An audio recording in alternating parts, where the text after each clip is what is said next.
raconter aujourd'hui, cette histoire va éveiller beaucoup plus les oreilles des parents. J'ai déjà eu à raconter une histoire pareille, mais je pense que celle-ci est un tout petit peu différente. Pour les parents qui cherchent à... Vous avez des enfants, mais vous montrez toujours aux autres enfants qu'ils sont meilleurs que les autres. C'est très mauvais. Ce qui est vrai, en tant que parents tels que nous sommes, dans notre cœur, nous-mêmes, nous connaissons qui est-ce que nous aimons les plus. C'est comme ça. Au fait, maman, tout comme papa, nous aimons nos enfants. Mais il y a un seul seulement, celui-là, c'est ton cœur. C'est non, c'est ton tout. Mais seulement que tu ne ressors pas ça comme ça pour ne pas vexer les autres. D'ailleurs, une petite parenthèse, j'avais un ami. L'ami, là, c'est lui qui vivait les coups durs de la famille. Quand on devait envoyer quelqu'un dans des missions impossibles, c'était lui. Alors qu'il y avait l'aîné de la famille. Mais lui se plaignait tout le temps. Pourquoi moi? Pourquoi moi? Au fait, à la fin, il pensait que sa maman ne l'aimait pas. C'est ce qu'il pensait. Un jour, à la fin, il est devenu vraiment un homme, plus que même son frère aîné. Un débrouillard. Il ne court jamais derrière. Maman. C'est celui-là seulement qui a grandi dans l'internat. C'est celui-là. Donc, sa mère l'a forgé. Et à la fin, quand il est devenu quelqu'un, il lui a dit, tu pensais que je ne t'aimais pas. En réalité, c'est toi que j'aimais plus. Et la vie que tu as, c'est la vie que je voulais que tu aies aujourd'hui. Que tu sois un homme comme ça, au vrai sens du mot. Ça avait surpris tout le monde. Même lui-même, il était surpris. C'est là maintenant, il a compris. Ah bon?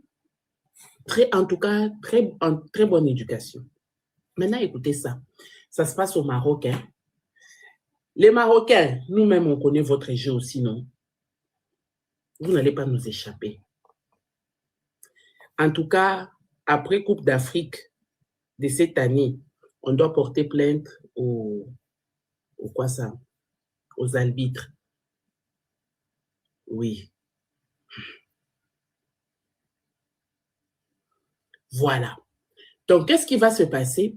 Voilà une famille où il y avait 2 garçons et une fille. La maman a fait 2 garçons et une fille. D'accord? La fille, c'était la cadette. Il y avait l'aîné, il y avait celui qui venait après la cadette. Papa, maman et les enfants. Tout allait bien. Au fait, le garçon, le fils aîné, lui, il était beaucoup plus dans colorier, écrire. Papa, est-ce que tu trouves que j'ai bien écrit, papa? Maman, est-ce que tu trouves que j'ai bien écrit, maman? C'était les enfants très intelligents là. Malheureusement, pour les Africains ont tendance à penser que l'intelligence d'une personne, c'est par rapport à son écriture ou par rapport à son éloquence. Non. Au fait, plusieurs parents, étant africains, nous ont induit en erreur grave. Vous trouvez un enfant, il ne sait pas écrire, mais il est très fort en bricolage. Que mon cousin Maradona repose en paix, lui là, il nous faisait des magies. Il avait seulement 8 ans. Il va prendre, je ne sais pas moi, quel fil et quel fil. Il prend les piles, il va aller chercher les ampoules. Voilà lui qui est en train de tester le courant sur ces ampoules. Il avait 8 ans. Hein. Je vous dis que mon frère là avait déjà mystiquement. Je vais vous raconter son histoire aussi. Parce que lui, c'était vraiment un surdoué. En ce qui concerne fabrication des histoires. Non, il va penser à quelque chose. Non, si on prend de l'eau, on peut fabriquer une machine comme ça, l'eau va sortir par là. Et puis, il le fait, c'est correct. La plupart des personnes qui ont ces genres de connaissances, si vous leur donnez des papiers et des livres, oh non, lis 2 livres pour prouver qu'il est intelligent. Attends. C'est pas ça l'intelligence. C'est ce que les parents africains nous ont fait comprendre. Que la réussite d'une personne, la réussite de la vie d'une personne, c'est de rester dans un bureau en train de signer. Hein? Non. Dieu est bon. Dieu, en créant chaque personne, de la même manière, nous sommes différents. Par taille, grandeur, je ne sais pas moi, en matière de parler, c'est de la même manière. dont nos capacités intellectuelles se diffèrent. Il y a d'autres personnes qui ont des difficultés à pouvoir retenir, par exemple, 4 histoires en une journée. Mais c'est des personnes qui peuvent écrire tout un livre une journée. Un exemple. Donc, vous allez dire que la personne qui écrit un livre toute une journée est plus intelligent que celui qui peut retenir 4 histoires une journée. Non. Donc, au fait, tu es intelligent par rapport à ce que tu connais. C'est ça. Et de surcroît, les parents nous ont imposé quoi faire à l'école. Par exemple, puisque mon père a fait l'économie, et ça, j'ai vu ça beaucoup plus en Afrique. Sauf, par exemple, les enfants, les aînés de la famille. Vous allez voir, la plupart des aînés de la famille ont tendance à toujours faire ce que papa a eu à faire. Par exemple, chez nous, mon père était économiste. Mon frère aîné a fait l'économie. Vous allez voir dans toutes les familles, les aînés, si papa était un homme de droit, vous allez voir l'aîné, là aussi, c'est un homme de droit. Très souvent, ça a toujours été comme ça. Mais à part ça, nous avons aussi en Afrique des parents qui nous exigeaient quoi faire. Toi, tu es fort en lecture, mais tu as ton père qui te dit, toi vraiment, il faudrait seulement que tu... pardonnez, écrivez-moi après le live, pardon vraiment. Hein? Pardon, je vous en supplie. Attendez, c'est qui? Ah, Yanono, Yanono. Yanono, je te prends tout à l'heure. Merci beaucoup.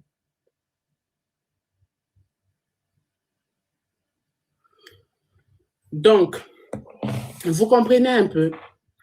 C'est pour vous dire que, vous voyez, le papa qui impose à son enfant qui aime bricoler avec les voitures et tout, lui, il aime jouer seulement avec les voitures comme un mécanicien.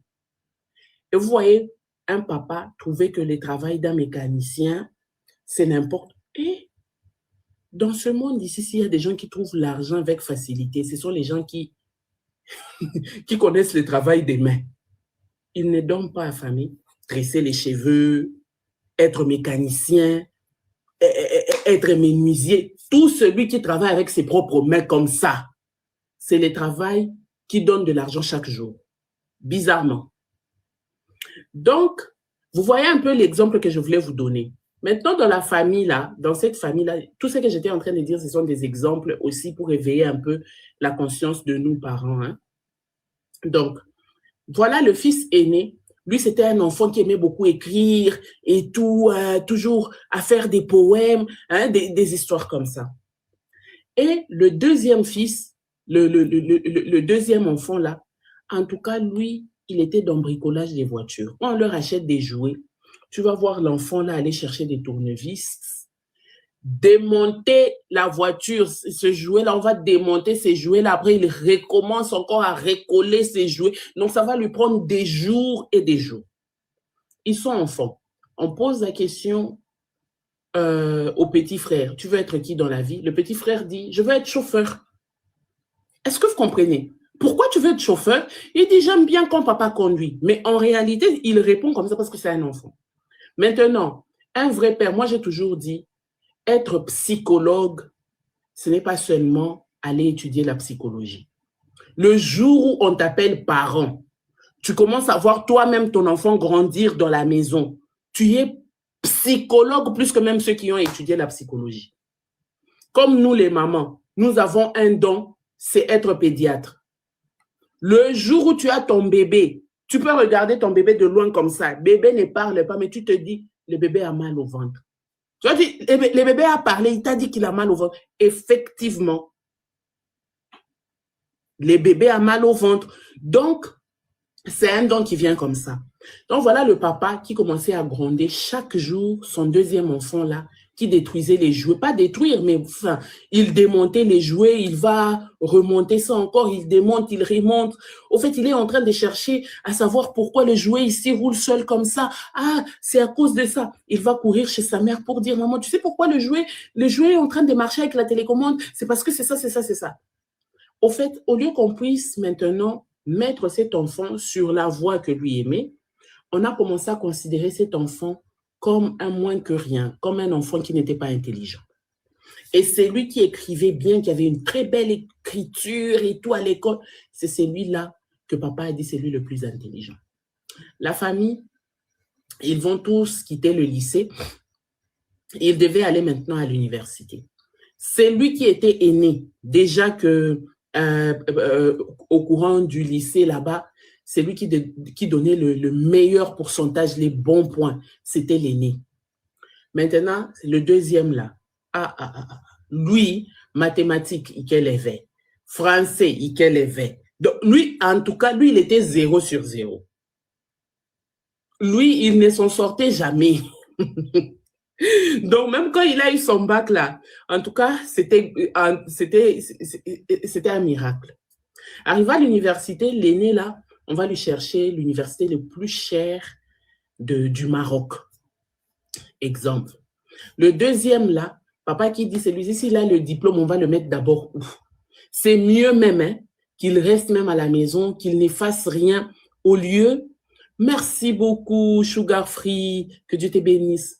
Au lieu qu'il puisse commencer à gaspiller notre argent gratuitement comme ça.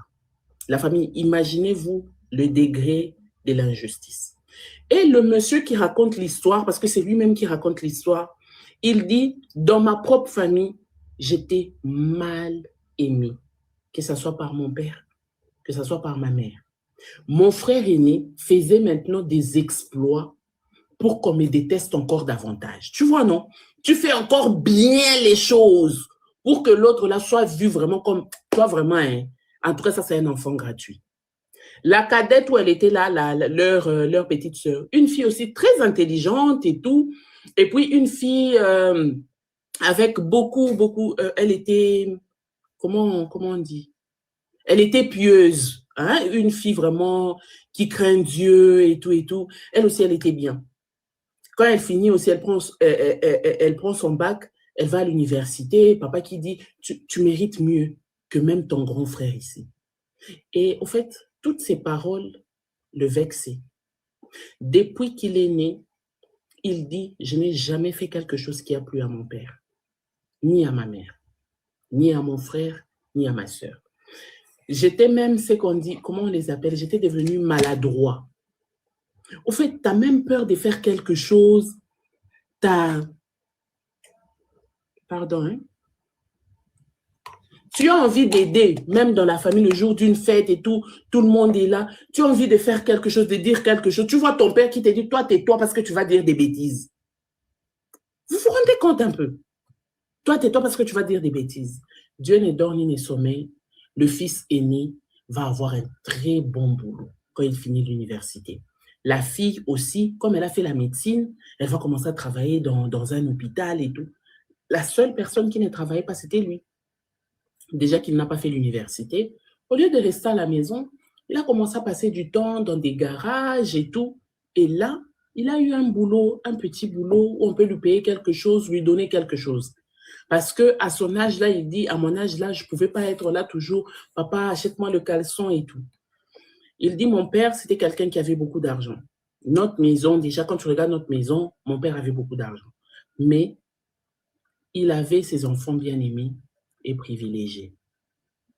Ma petite sœur va venir à la maison pour dire à papa qu'elle avait trouvé un homme, qu'elle avait trouvé un fiancé, qu'elle voulait se marier et tout. Dit, il faut voir la joie ces jours-là. Même moi-même, j'étais hyper content.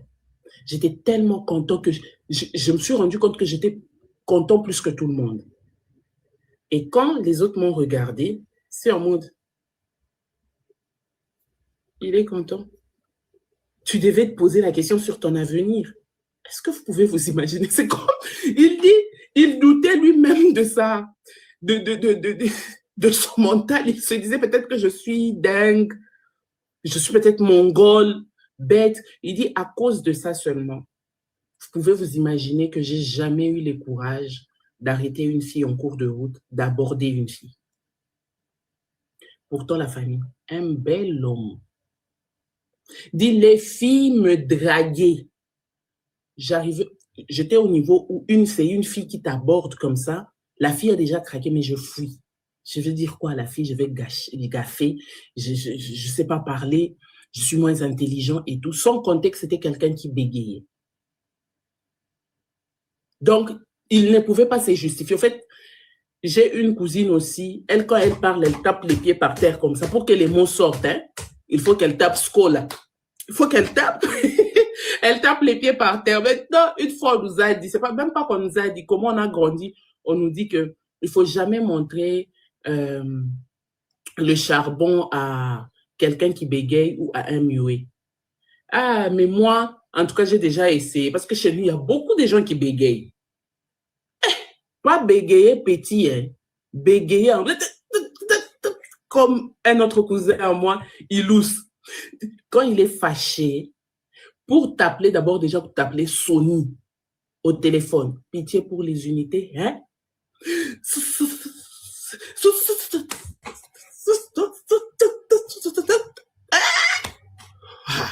Bah, là, quand il fait, après, il sort maintenant ton nom Sony. Tu vois, pour dire tu vois, vous faites encore des...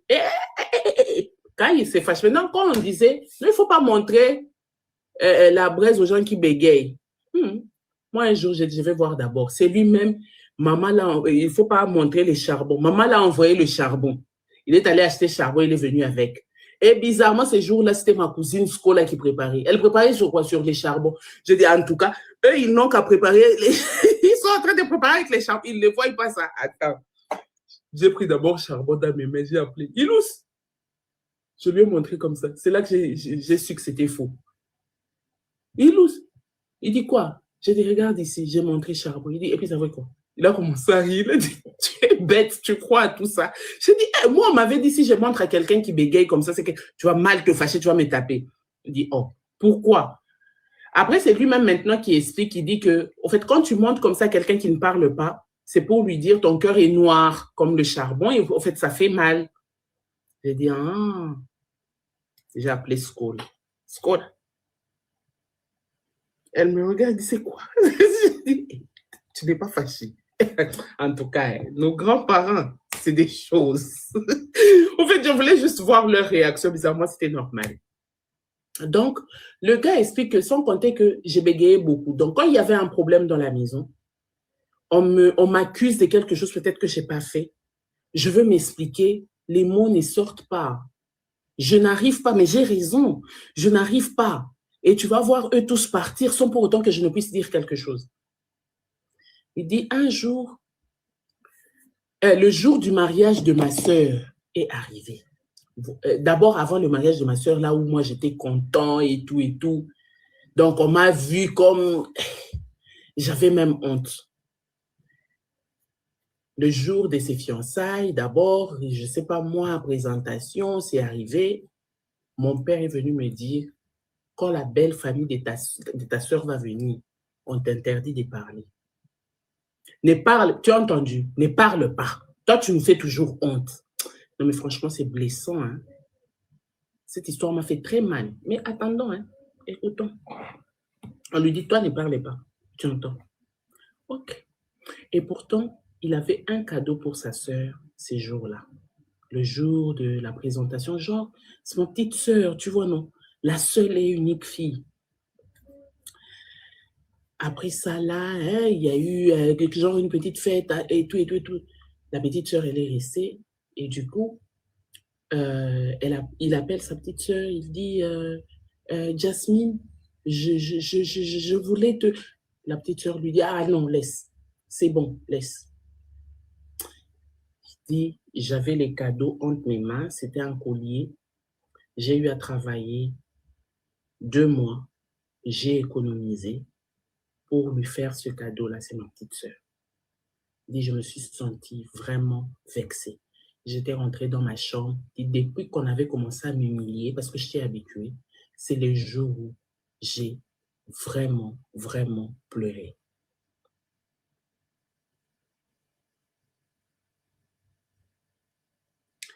Il dit, j'ai vraiment pleuré toute la nuit. J'ai pris mon cadeau là, j'ai mis de côté. J'ai dit, même le jour de son mariage, je vais lui donner ça. Le jour de son mariage et tout, avant que la cérémonie ne puisse commencer, je lui fais un message. Je dis, tu vois, le jour de tes fiançailles et tout, je voulais t'offrir au fait un cadeau, mais ta réponse m'avait un tout petit peu vexée et tout. Il dit, ma sœur était triste Elle est venue, elle m'a pris, genre, elle m'a embrassé comme ça, elle m'a demandé pardon et tout. J'ai sorti son cadeau, je lui ai donné, j'ai dit, c'est rien. Au fait, quand on faisait ça, il y avait ses amis, hein, les amis étaient là et tout.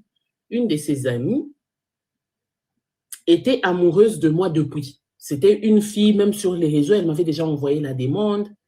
Elle m'écrivait et tout, elle me faisait des jolis mots. Mais moi, en tout cas, quand je regarde, je dis, en face, ça, je vais lui dire quoi? J'avais peur d'elle. Mais une fille vraiment d'une très bonne famille aussi.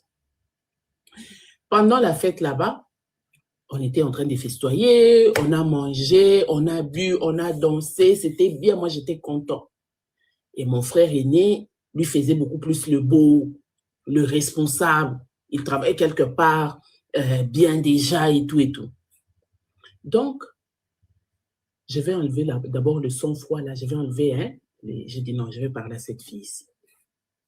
J'ai approché la fille, j'ai salué la fille, elle a répondu, je lui ai dit, déjà pour commencer, j'aimerais te dire que je bégaye.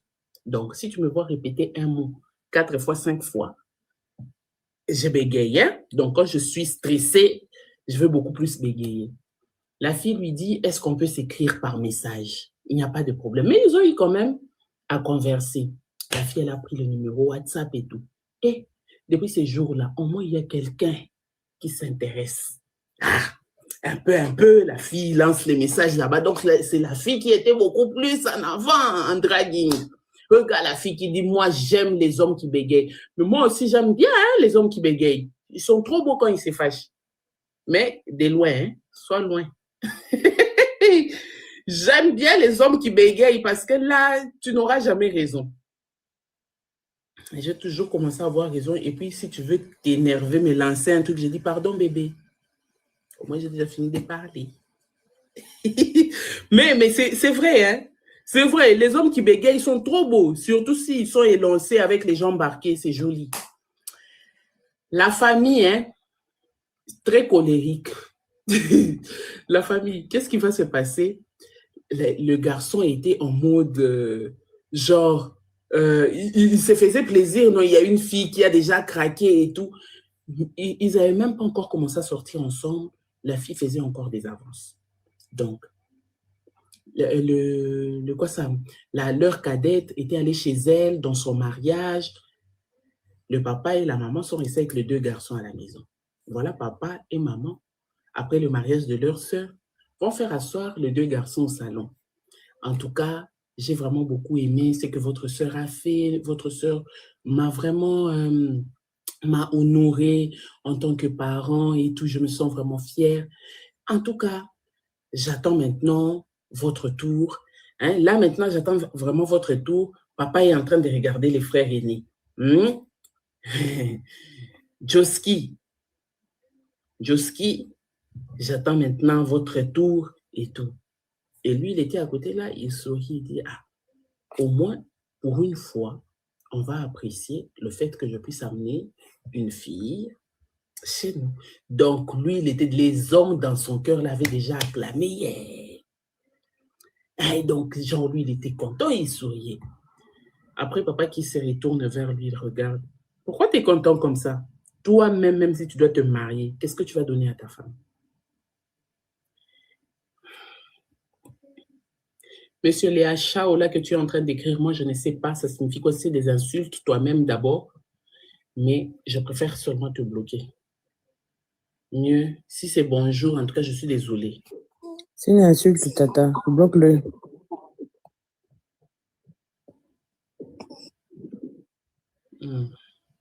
Heureusement que j'avais dit lui-même. Hein.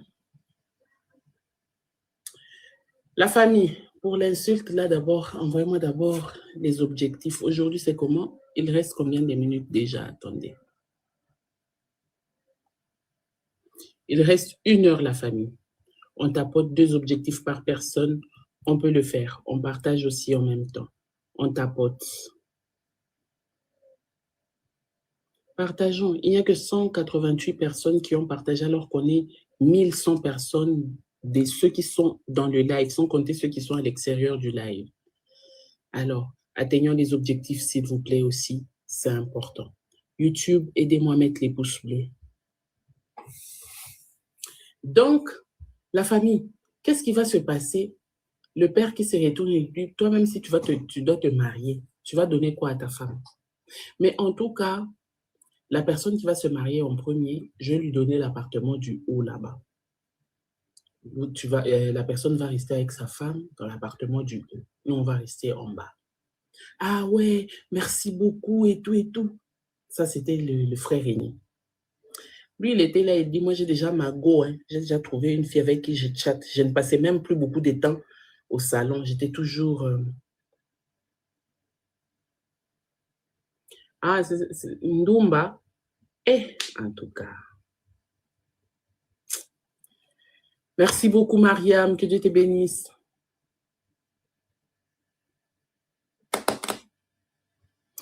AMBS. Vous avez une histoire à raconter? Merci, Terminator. Ah, Terminator est là. Terminator est là.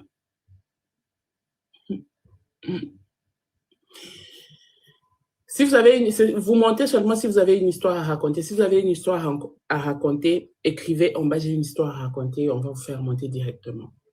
Donc, la famille, il entre en chambre, il commence à parler avec la fille, mais ces jours-là, il remarque que la fille était un tout petit peu distante et tout et tout. Bon, il ne comprend pas. Le lendemain, la maman va venir. Ah, venez, on venait. Voilà, j'avais vu une fille là au mariage, hein, une fille. Je connais bien sa maman, mais c'est une fille bien. J'aimerais vraiment que ça soit toi, Joscar, qui puisse épouser cette fille. Joscar qui dit, c'est quelle fille, moi-même, je ne la connais pas. Non, elle est d'une bonne famille. Sa maman est, je ne sais pas moi, ministre. Oh, je ne sais pas moi si son père est député. Des histoires comme ça, d'une très grande famille et tout. En tout cas, je parle bien avec son père, je parle bien avec sa maman. Vous pouvez toujours, on peut toujours l'inviter à la maison, qu'elle puisse venir, parce que j'ai déjà eu à parler avec sa maman. Elle est d'accord. Comme ça, ils peuvent toujours venir à la maison. Chercher un jour où tu ne travailles pas, comme ça tu vas la voir. Ok, sauf que ces jours-là, le frère là remarque que la fille n'était pas trop chaude dans leur conversation et tout et tout. Ok, d'accord. Le week-end va venir, mais ils s'écrivaient quand même des bonjours et tout. Le week-end va venir. Le garçon sortait de sa chambre, bim. Qui est au salon là? La fille en question. Il sourit. Il sourit à la fille. Mais la fille fait semblant de sourire. Il dit, bon, peut-être que, comme elle est venue avec ses parents, elle a honte de me sourire. Il entre dans la chambre, il fait un message à la fille, il dit, ah, comment ça je t'ai souri? Tu fais semblant et tout, qu'est-ce qu'il y a? La fille a vu le message. Quelques minutes après, le profil de la fille a disparu. Le garçon dit, bon, ok, d'accord, il n'y a pas de problème. Le garçon, il va s'habiller, mettre son parfum et tout. Voilà le grand frère qui sort aussi de sa chambre, qui arrive là où il y avait la chambre de son petit frère. Hé, comment tu vas? Il dit, oui, ça va et tout. Tu as vu la fille qui est venue au salon là? Le petit frère dit, oui, je la connais. Tu parles de, par exemple, tu parles de Mariam. Oui, elle est belle. Elle est belle, hein, la Mariam là. Avant qu'il ne puisse même répondre, oui, le frère a déjà fermé la porte. Il est resté dans la chambre en mode, attends, je comprends rien. Quelques minutes après, maman, papa va venir appeler le petit frère et le grand frère. Oh, venez. Genre maintenant, on est en train de présenter au petit frère. Voilà, tu vois, comment tu trouves ta belle-sœur? C'est la fiancée de ton grand frère. Attends. Il dit, hein, merci Mariam, voilà. Oh, merci, que Dieu te bénisse. Il dit, ma tête allait exploser. La fiancée de... Genre, la fille, elle a fait semblant comme si elle ne me connaît pas. J'ai dit, ça là maintenant, c'était le comble. Là, je me suis vraiment convaincue que je suis née pour rien et gratuitement. Et petit à petit, je n'avais pas mauvais cœur. Je commençais à développer un mauvais cœur vis-à-vis de mon frère.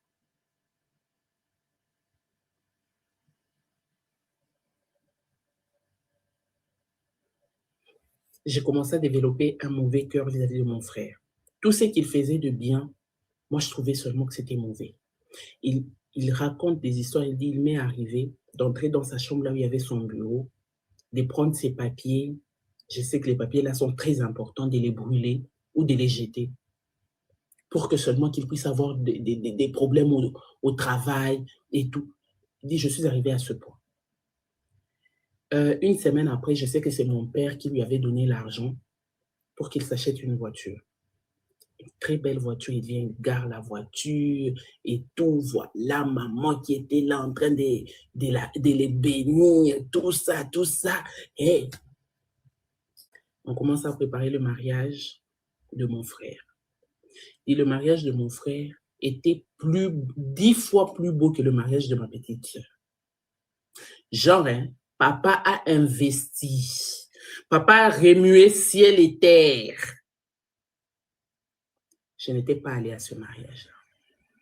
C'est là qu'on m'a traité de tous les mots. Je me suis dit, au moins on va me traiter de ces mots-là. Je suis conscient que je suis comme ça.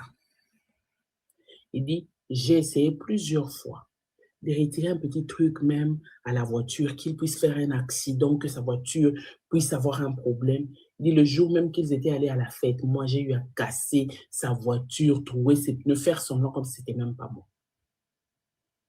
Mais il faut voir, il était là en mode genre, ah, je vais appeler l'assurance, on va juste changer ma voiture et tout et tout. C'est tout. Ça s'est arrêté là.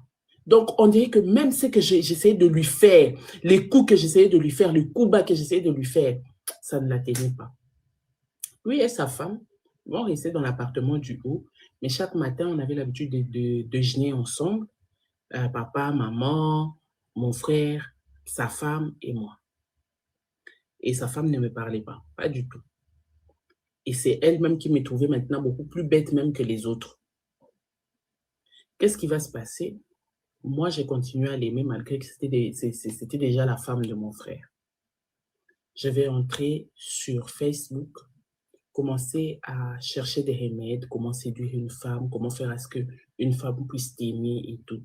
Je tombe sur des rituels, fais des papiers, fais ceci, fais cela, jusqu'à je vais tomber sur un marabout. Famille, c'est seulement là que l'histoire commence. Vous n'avez pas vu que j'ai mis un peu foulard des Marocains aujourd'hui. J'ai dit c'est fond. Ah, ça appartenait à la grand-mère des enfants. Yo! Oh, quelle repose en paix. Non, mais c'est seulement maintenant que je viens de me rendre compte.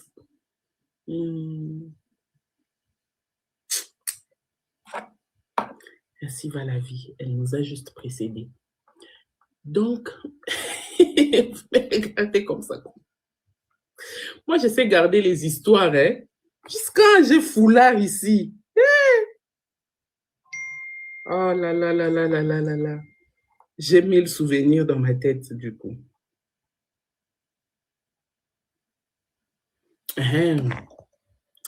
Donc, la famille, qu'est-ce qui va se passer? Le garçon va contacter maintenant monsieur le marabout. Dire à monsieur le marabout, non, je suis amoureux d'une fille. C'est comme ça, c'est comme ça, c'est comme ça. Le marabout qui dit, non, tu dois venir sur place. Hein? Que je vienne, oui, tu dois venir sur place. Le gars, il part, il va voir le sorcier. Lui-même, il dit que c'était un sorcier. Je vais voir le sorcier. Le sorcier me dit, cette femme, Vinciane, c'est comme ça qu'elle fait son entrée. Vinciane, depuis que j'étais ici, les objectifs, j'accuse à moi. En tout cas, envoyez les objectifs comme ça, je ne veux pas accuser. Merci, que Dieu te bénisse. Donc, le monsieur maintenant lui dit, la femme là, c'est qui? Oh non, la femme, c'est la femme de mon frère. Le monsieur explique, le garçon explique toute l'histoire au monsieur, au sorcier. Et il dit, moi, je veux à ce que cette femme puisse m'appartenir, qu'elle soit à moi, parce que c'est moi qui l'avais aimée en premier. Je n'ai pas compris, je ne sais pas ce qu'ils ont fait. Je veux qu'elle soit ma femme, qu'elle n'aime plus mon frère, que mon frère soit fou. S'il y a moyen de rendre mon frère fou, qu'il soit fou, comme ça que sa femme puisse rester la mienne. Monsieur le sorcier lui dit, va réfléchir. Si tu réfléchis bien, reviens avec une photo des deux. Merci beaucoup, Bibim, que Dieu te bénisse. Reviens avec une photo de ces deux-là, avec leurs objets, soit une chemise de ton frère ou un foulard de ta belle-sœur, tu viens avec, si tu réfléchis. Il est rentré à la maison et ces jours-là, qu'est-ce qui va se passer? La fille, elle était un peu genre, il a salué la fille n'a pas répondu. 2 minutes, la fille a commencé à vomir, la fille courait vite pour aller vomir et voilà la belle-mère maintenant, leur maman, qui dit, oh non, ça c'est la grossesse, voilà pourquoi ces temps-ci, les hormones, elle était tout le temps sur les nerfs et tout et tout. Et il a eu Goumen en même temps. Après, il dit, il n'y a pas de problème, l'enfant qui va naître là. Merci, Fololo. L'enfant qui va naître là, c'est mon neveu, je vais le faire grandir parce que bientôt, mon frère, Séraph, c'est là même que ça l'a motivé maintenant. Sa belle-sœur enceinte. Au même moment, pendant ces temps, on lui avait donné même genre 3 jours, 4 jours pour... Merci, Viviane, que Dieu te bénisse. Pendant maintenant les 3 jours, 4 jours qu'on lui avait donné, le temps de réfléchir et tout, en même temps, il essayait de séduire un peu sa belle-sœur indirectement. Ah, ça te rappelle l'histoire de la fille? Voilà. Essaye maintenant de commencer à séduire un peu la fille indirectement. La fille dit, en tout cas, un jour d'ailleurs, il a même fait quoi? Il n'est pas allé travailler.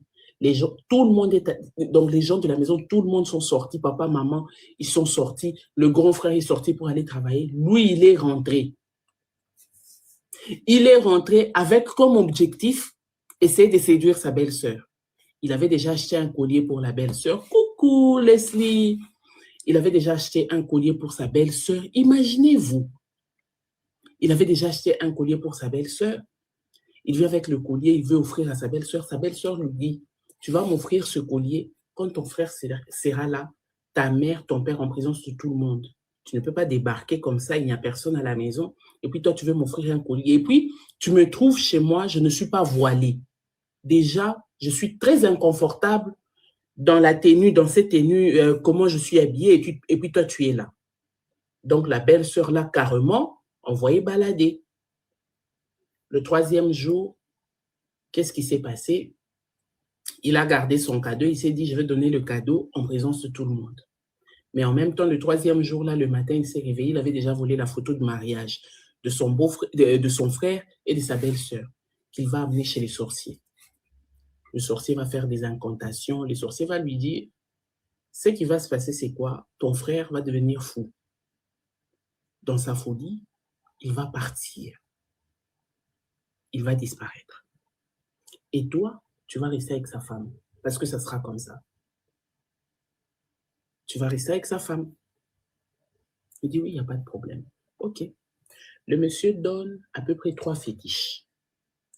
Premier fétiche, il dit, tu vois ça? C'est pour que les parents, tu vas mettre ça dans la nourriture des parents. C'est pour que les parents, attendez, pardon, la famille. C'est pour que les, je vais seulement un vibreur, je ferme. C'est pour que les parents soient d'accord avec tout ce que tu vas commencer à dire. Il dit oui, ça, hein, ça. Tu vois ça, c'est ce que tu vas mettre dans la nourriture de ton frère. Mais fais un effort que ce soit toi qui puisse servir. Rends-toi utile ces jours-là, mais c'est des gens qui me parlent. Non, fais un effort. Alors ça, tu vas mettre dans la nourriture de ta belle-sœur. Tu as compris? Oui, j'ai compris. Ah, il a regardé, il a différencié les trucs. Bon, il a séparé les trucs. Il arrive à la maison, il était là à l'heure, 18h, avant que les gens ne soient là. Il dit à sa maman, maman, je t'aide à couper les oignons, il n'y a pas de problème, mais ta belle-sœur est déjà là. Non, maman, moi aussi, je vais t'aider. Ah, ok, comme tu veux. Il a commencé à aider sa mère. Aujourd'hui, c'est moi, je vais préparer. Maman qui dit, oh, qu'est-ce qu'il y a? Il dit, je suis d'abord désolée, je n'étais pas venue au mariage de mon frère et de ma belle-sœur.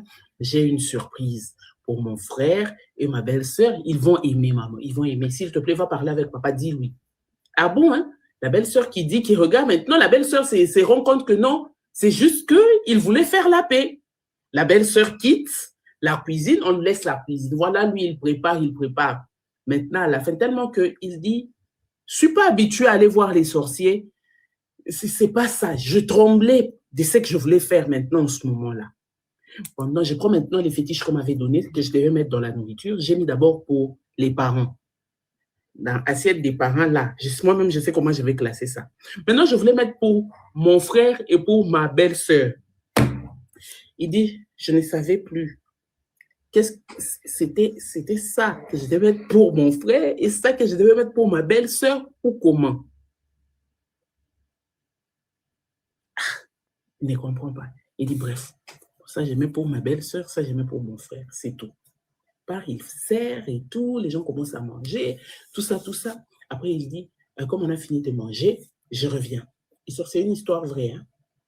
Je reviens. Il sort, il va dans sa chambre, il prend le collier qu'il avait acheté pour sa belle-sœur, il vient avec au salon, il dit à son frère, il dit, au fait, je suis d'abord désolé, je n'étais pas à votre mariage parce que tout le temps, c'est moi qu'on accuse, on me traite de tous les mots. Alors, j'avais fait des économies pour acheter ces colliers à ta femme. C'est un cadeau que j'ai fait à ma belle-sœur. Oh, le grand frère, il était content. Il dit, mais attends, merci beaucoup. Et tout, il prend le collier, il dit à sa femme, tiens, je vais te mettre ça. C'est lui qui ouvre les colliers et qui met d'ailleurs au cou de sa femme. Ah, tout le monde était content. Donc, pour une fois, il a fait quelque chose de bien pour eux. Et là, il dit, c'est là que dans mon cœur, j'ai dit, c'est ici où les Romains s'empoignèrent. Chacun est allé dormir. 6 heures du matin, on sent seulement dans l'appartement du haut là-bas. Chez mon frère et chez ma belle-sœur. Les gens en train de s'insulter de ouf. Je me réveille, je dis, et ça marchait. J'ai dit à maman, maman, réveille-toi, allons-y, il y a mon frère qui crie en haut là. Ils vont monter en haut comme ça. Maman, le comportement que le grand frère n'a jamais eu, en train de frapper sa femme comme pas possible. La maman qui dit, mais tu as ces comportements ici, ou tu as eu ça, ou je ne t'ai pas éduqué comme ça.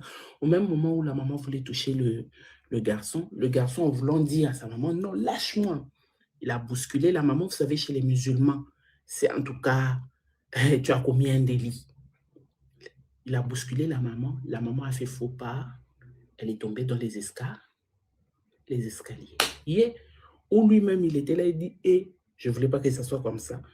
En descendant pour aller relever la maman dit, je ne sais pas me relever. J'ai mal au dos. La maman commence à crier, mal au dos. Le grand frère, maintenant, lui, le petit frère qui dit au grand frère, tu as vu ce que tu as fait à maman? Tu as vu ce que tu as fait à maman? Le grand frère qui dit, mais quoi? Maman ne sait pas marcher. Oh mon Dieu. Voilà papa qui sort. Mais qu'est-ce qui se passe? Mon Dieu, mais qu'est-ce qui se passe? Non, il s'est passé ça et ça. Voilà belle-sœur qui sortait de la chambre là-bas. Elle était enceinte, hein, qui sortait de la chambre en robe de chambre, étant musulmane. En robe de chambre, les cheveux éparpillés. Elle quitte l'appartement en train de descendre en mode genre, vous-même, vous connaissez Colère des Blancs, non? C'est en mode, j'en peux plus. Elle sortait comme ça, genre à moitié nuit, en train de dire, j'en peux plus, en train de courir. Il fallait qu'il y ait quelqu'un derrière elle pour aller la retenir. Mais le beau-frère, lui, ne pouvait pas faire ça parce que la belle-sœur, déjà, c'est vrai qu'elle va l'appartenir, mais elle est à moitié nuit. Je ne peux pas faire ça. Et du coup, c'est lui maintenant qui dit à son mari, mais attends, toi, tu es debout, va récupérer ta femme qui est en train de sortir à moitié nuit là-bas. Le mec, tellement qu'il était frustré, après ce qu'il avait fait à la maman, après avoir vu comment il s'est comporté envers sa femme, il est resté comme ça. Genre en mode, on dirait quelqu'un à qui on a retiré le cerveau. On dirait un légume. Il dit, mais qu'est-ce qui se passe? Papa qui dit au garçon, écoute, lui, il est un peu stressé, cours, va rattraper ta belle-sœur. Quand lui, il sort pour regarder maintenant où était partie la belle-sœur. Belle-sœur sur la rue, et qu'elle avait. On a commencé à chercher la belle-sœur. On a amené d'abord la maman à l'hôpital. À l'hôpital, non, la maman a eu choc au niveau de la colonne vertébrale. Elle ne pourra plus jamais marcher. Mauvaise nouvelle. Première nouvelle. Ben non, non, non, non, non. Elle n'est pas ici. Qu'est-ce qui se passe? On essaie d'expliquer. On a commencé à rechercher la fille. D'ailleurs, le nom de la fille était passé même dans une émission des personnes qui sont perdues, qu'on n'a jamais plus revues. Dans une émission. On a fait passer les photos même de cette fille dans cette émission-là. Elle a disparu. Au fait, en réalité, la personne qui devait disparaître, c'était son frère. Est-ce que vous comprenez? Donc, il avait renversé les fétiches. La personne maintenant qui disparaît, c'est la belle-sœur. Elle disparaît, elle dit jusqu'aujourd'hui. Et mon frère, il a perdu son boulot. Il n'est pas normal, il ne parle jamais. Il est resté dans une même position, comme ça. C'est quelqu'un qui ne parle pas, qui ne fait rien au fait. Il est resté comme ça. Ma mère, clouée sur une chaise roulante. Et il dit, tout ça, c'est à cause de moi. Il raconte l'histoire voilée pour qu'on ne regarde pas son visage. Mais il dit, j'ai honte d'aller demander pardon à mon père et à ma mère, mais je suis sûre qu'ils vont tomber sur cette histoire. Ils peuvent au moins se rappeler ou s'imaginer que c'est moi.